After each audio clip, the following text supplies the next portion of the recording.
जिस दिन से तोताराम ने निर्मला की बहुत मिन्नत समाजत करने पर भी मनसाराम को बोर्डिंग हाउस भेजने का निश्चय किया था, उसी दिन से उसने मनसाराम से पढ़ना छोड़ दिया था।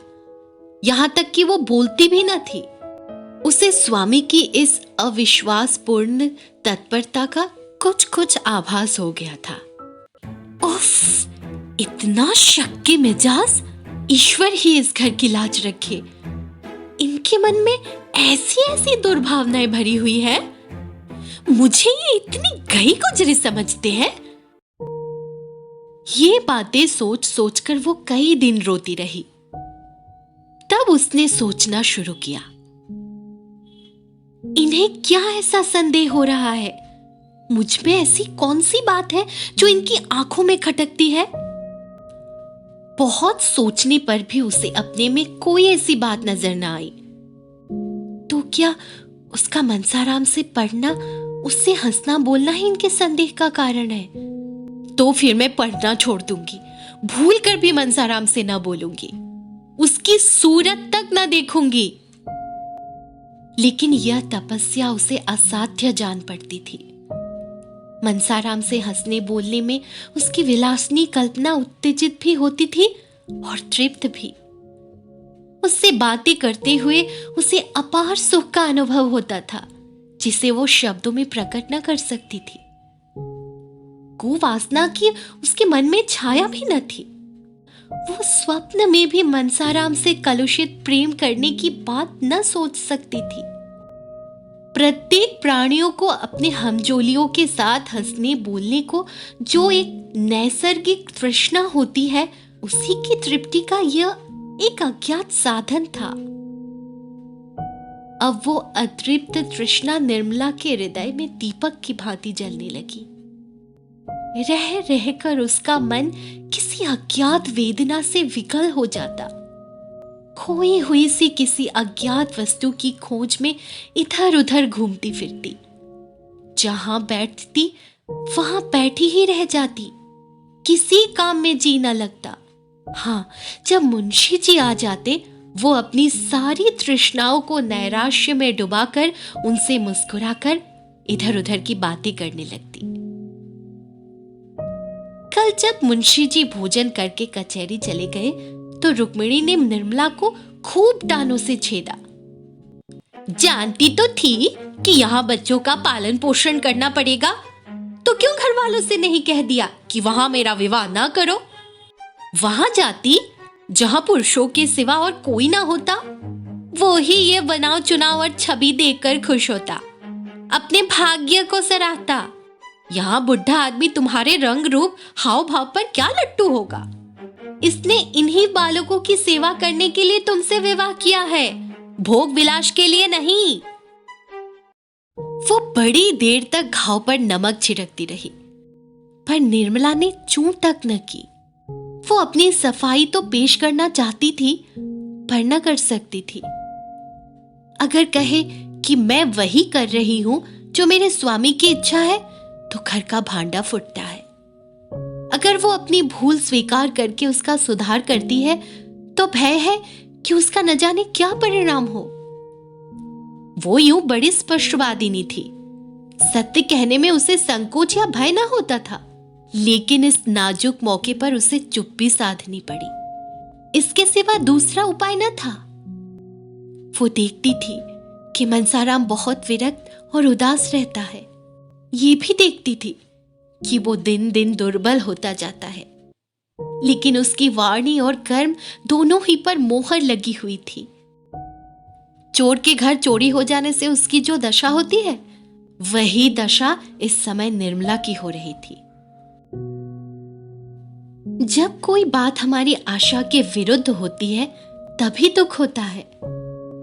मनसाराम को निर्मला से कभी इस बात की आशा न थी कि वो उसकी शिकायत करेगी, इसलिए उसे घोर वेदना हो रही थी। वो क्यों मेरी शिकायत करती है? क्या चाहती है? यही ना कि वो मेरे पति की कमाई खाता है, इसके पढ़ाने लिखाने में रुपए खर्च होते हैं, कपड़ा पहनता है। उनकी यही इच्छा होगी कि ये घर में ना रहे। मेरे ना रहने से उनके रुपए बच जाएंगे। वो मुझसे बहुत प्रसन्न चित्त रहती थी। कभी मैंने उनके मुंह से कटु शब्द नहीं सुने। क्या ये सब कौशल है? हो सकता है चिड़िया को जाल में फंसाने के पहले शिकारी दाने बिखेरता है। मैं नहीं जानता था कि दाने के नीचे जाल है। ये मातृ स्नेह केवल मेरे निर्वासन की भूमिका है। अच्छा, मेरा यहां रहना क्यों बुरा लगता है? जो इनका पति है, क्या वो मेरे पिता नहीं है? क्या पिता पुत्र का संबंध स्त्री पुरुष के संबंध से कुछ कम घनिष्ठ है? अगर मुझे उनके संपूर्ण आधिपत्य से ईर्ष्या नहीं होती, वो जो चाहे करे, मैं मुंह नहीं खोल सकता, तो वो मुझे एक अंगुल भर भूमि भी नहीं देना चाहती। आप पक्के महल में रहकर क्यों मुझे वृक्ष की छाया में बैठा नहीं देख सकती? हाँ, वो समझती होंगी कि वो बड़ा होकर मेरे पति की संपत्ति का स्वामी हो जाएगा, इसलिए अभी से निकाल देना अच्छा है। उनको कैसे विश्वास दिलाऊं कि मेरी ओर से यह शंका न करे? उन्हें क्यों कर बताऊं कि मनसाराम विष खाकर प्राण दे देगा इसके पहले कि उनका अहित करे? उसे चाहे कितनी ही कठिनाइयां सहनी पड़े, वो उनके हृदय का शूल न बनेगा। यूं तो पिताजी ने मुझे जन्म दिया है और अब भी मुझ पर उनका स्नेह कम नहीं है, लेकिन क्या मैं इतना भी नहीं जानता कि जिस दिन पिताजी ने उनसे विवाह किया, उसी दिन उन्होंने हमें अपने हृदय से बाहर निकाल दिया। अब हम अनाथों की भांति यहां पड़े रह सकते हैं। इस घर पर हमारा कोई अधिकार नहीं है। कदाचित पूर्व संस्कारों के कारण यहाँ अन्य अनाथों से हमारी दशा कुछ अच्छी है, पर है अनाथ ही। हम उसी दिन अनाथ हुए जिस दिन अम्मा जी परलोक सिधारी।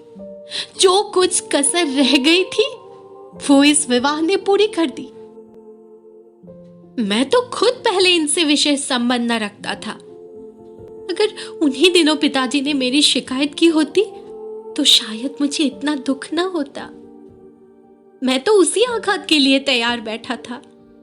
संसार में क्या मैं मजदूरी भी नहीं कर सकता? लेकिन बुरे वक्त में इन्होंने चोट की। हिंसक पशु भी आदमी को गाफिल पाकर ही चोट करते हैं, इसीलिए मेरी आवभगत होती थी।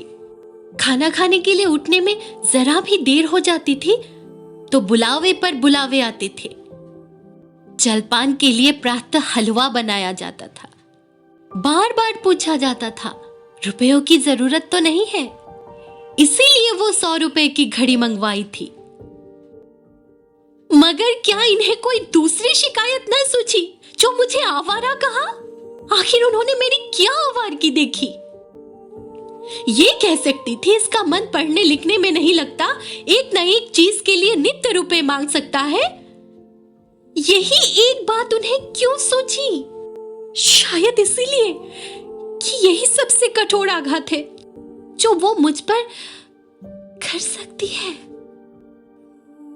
पहली ही बार उन्होंने मुझ पर अग्निबाण चला दिया, जिससे कोई शरण नहीं। इसीलिए ना कि वो पिता की नजरों से गिर जाए, मुझे बोर्डिंग हाउस में रखने का तो एक बहाना था। उद्देश्य ये था कि इसे दूध की मक्खी की तरह निकाल दिया जाए। 2-4 महीने के बाद खर्च वर्च देना बंद कर दिया जाए, फिर चाहे मरे या जिए। अगर मैं जानता कि यह प्रेरणा इनकी ओर से हुई है, तो कहीं जगह न रहने पर भी जगह निकाल लेता। नौकरों की कोठरियों में तो जगह मिल जाती, बरामदे में पड़े रहने के लिए बहुत जगह मिल जाती।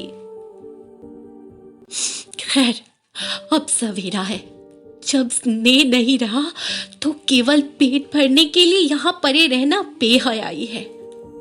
अब ये मेरा घर नहीं, इसी घर में पैदा हुआ, यही खेला हूं, पर ये अब मेरा नहीं। पिताजी भी मेरे पिता नहीं, मैं उनका पुत्र हूं, पर वो मेरे पिता नहीं। संसार के सारे नाते स्नेह के नाते हैं। जहां स्नेह नहीं वहां कुछ नहीं। हाय अम्मा जी, तुम कहाँ हो? यह सोचकर मनसाराम रोने लगा। ज्यों ज्यों मातृ स्नेह की पूर्व स्मृतियां जागृत होती थी, उसके आंसू उमड़ते आते थे। वो कई बार अम्मा अम्मा पुकार उठता, मानो वो खड़ी सुन रही है। मातृहीनता के दुख का आज उसे पहली बार अनुभव हुआ। वो आत्माभिमानी था, साहसी था, पर अब तक सुख की गोद में लालन पालन होने के कारण वो इस समय अपने आप को निराधार समझ रहा था।